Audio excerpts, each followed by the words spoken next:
पतीच्या अकस्मात निधनाने रमाबाईवर दुःखाचा डोंगर कोसळला. आपली एकुलती एक मुलगी सुजाकडे पाहून त्यांनी स्वतःला सावरलं. आता जगायचं तर फक्त आपल्या लेकीसाठी. आर्थिक खर्च भागवण्यासाठी त्या 4 घरी धुणी-भांडी करू लागल्या. सुजाने शिकून आपल्या पायावर उभं राहावं अशी त्यांची खूप इच्छा होती. पण परिस्थिती पुढे हतबल होऊन सुजाने 10वी पर्यंतचं शिक्षण कसंबसं पूर्ण केलं. घरी राहून सुजा विणकाम, शिवणकाम शिकू लागली. सुजा 18 वर्षाची झाली आणि रमाबाईंना तिच्या लग्नाची काळजी वाटू लागली. एखादा चांगला मुलगा पाहून सुजाचं लग्न उरकून टाकूयात, काय भरवसा आपल्या या आयुष्याचा. डोळे मिटण्याआधी लेकीचा सुखी संसार पाहण्याची त्यांना तीव्र इच्छा झाली आणि त्या दिशेने आपले पाऊल उचलत मुलगा शोधायला सुरुवात केली. माहेरात न मिळालेलं सुख आपल्या लेकीला सासरी मिळेल, ही राजा राणीचा सुखाचा संसार करेल अशी स्वप्न त्या पाहू लागल्या. आणि एक दिवस रमाबाईचं हे स्वप्न सुजाला पाहायला आलेल्या शेखरच्या रूपात पूर्णत्वास आलं. दोन्ही घरची पसंती झाली आणि केवळ महिन्याभरातच सुजा शेखरवर अक्षदा पडल्या. रमाबाईंनी मोकळा श्वास घेतला. आज एक मोठी जबाबदारी आपण पार पाडली. कित्येक रात्रीनंतर आज त्यांना शांत झोप लागली. इकडे सुजाने आपल्या सासरी प्रवेश केला. डोळ्यात सुखी संसाराची स्वप्ने घेऊन तिने उंबरठ्यावरचं माप ओलांडलं. नव्याचे 9 दिवस सरले. सासरच्या मंडळीचं खरं रूप हळूहळू सुजाच्या समोर यायला लागलं.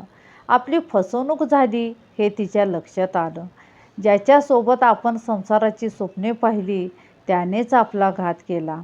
शेखर दारूच्या अधीन होता. एवढंच नाही, त्याला जुगाराचं व्यसनही लागलं होतं.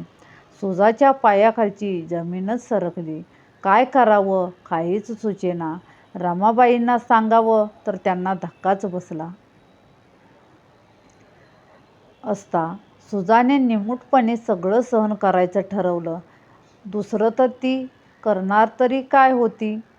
वर्षभरातच घरात पाळणा हलला. सुजाने एका गोंडस मुलाला जन्म दिला. त्या आनंदात ती आपलं सारं दुःख विसरून गेली. दिवस सरत होते पण शेखर बदलत नव्हता. त्यातच त्यांची नोकरी गेली.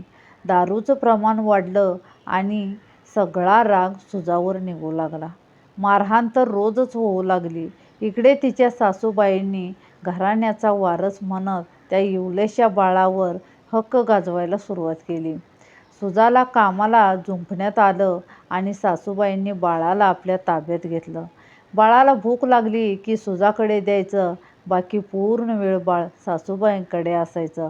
बाळाला पाहण्यासाठी ती आसुसलेली असायची. त्याला जवळ घ्यावं, छातीशी घट्ट धरावं असं तिला खूप वाटायचं. पण तिचा नाईलाज व्हायचा. पण ती आपलं दुःख कोणाला सांगू शकत नव्हती की बोलू शकत नव्हती. आला दिवस ढकलायचा असं ठरवून रमाबाईंना त्रास होऊ नये म्हणून ती मूग गिळून गप्प बसली. रमाबाई आनंदी होत्या. आपली लेक सुखात आहे ह्या भ्रमात जगत होत्या. लेकीचं सुख आपल्या डोळ्यांनी पाहावं म्हणून त्या 4 दिवस लेकीला आणि नातवाला भेटायला आल्या आणि घरच्यांचं रंगरूपच पालटलं. कालपर्यंत आपल्याशी वाईट वागणारी माणसं स्वतःसारखी सरळ वागत होती. सुजाला तर त्यांचं हे कृत्रिम वागणं पाहून धक्काच बसला. पण आनंदही झाला. तिचं दुःख रमाबाईपासून लपलं होतं. एका अर्थी झालं ते चांगलंच झालं, कारण सुजाला हेच हवं होतं. 4 दिवस राहून रमाबाई आपल्या घरी परतल्या. आपला नातू आता वर्षाचा झाला असं म्हणत सासूने त्याला वरचं दूध द्यायला सुरुवात केली आणि सुजापासून तिचं बाळ अजूनच दुरावलं. रात्री झोपताना फक्त ते सुजाकडे जायचं. त्यालाही आईपेक्षा आजीचा लळा जास्तच लागला होता. शेखरला यात काहीच चूक दिसत नव्हतं. दारू पिऊन बायकोला मारणं यात त्याला स्वर्गीय आनंद मिळत होता. उलट तूच मुलाकडे लक्ष देत नाहीस म्हणून माझ्या आईला त्याचं सर्व पाहावं लागतं असं म्हणत तो अजूनच तिला मारत असे. आपला सगळा राग गिळून ती शांत बसायची. कधी कधी तिला वाटायचं ओरडावं, आक्रोश करावा, सगळ्यांना जाब विचारावा. मुठी आवळून ती पुढे यायची, पण सगळे शब्द ओठातून बाहेर पडण्याआधीच विरघळून जायचे. खूप ठरवून ती काहीच करू शकत नव्हती. तिचा मुलगा आता बोबडे बोल बोलायला लागला. एक दिवस तिने त्याला आपल्या जवळ घेतलं.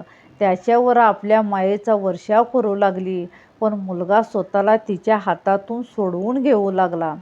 तू नाही माझी मम्मा, ती बाहेर बसली ना, ती माझी मम्मा. सुजाला कळून चुकलं, आपलं पोटचं बाळ आपल्यापासून दुरावत चाललंय. नाही, मी हे होऊ देणार नाही, कदापि होऊ देणार नाही. त्या क्षणी सुजाने एक धाडसी निर्णय घेतला. रात्री सगळे झोपल्यावर तिने अलगद बाळाला उचललं. फक्त अंगावरच्या कपड्यावर तिनं आपलं सारं सासर कायमचं सोडलं आणि आईचं घर गाठलं. तिनं रमाबाईंना लग्न ते घर सोडण्यापर्यंतची सारी हकीकत ऐकवली. रमाबाई आपल्या लेकीच्या पाठीशी खंबीरपणे उभ्या राहिल्या. शेखरला कोर्टात खेचलं आणि सुजाला घटस्फोट मिळवून दिला. एक मुलगी, एक स्त्री म्हणून सुजा जे धाडस करू शकली नाही, ते धाडस तिच्यातील आईने केले. लग्नानंतर पहिल्यांदाच सुजाने मोकळा श्वास घेतला. कशी वाटली तुम्हाला ही कथा? नक्की मला कमेंट्स बॉक्समध्ये सांगा. आवडल्यास चॅनलला लाईक करा, सबस्क्राईब करा, शेअर करायला विसरू नका. धन्यवाद.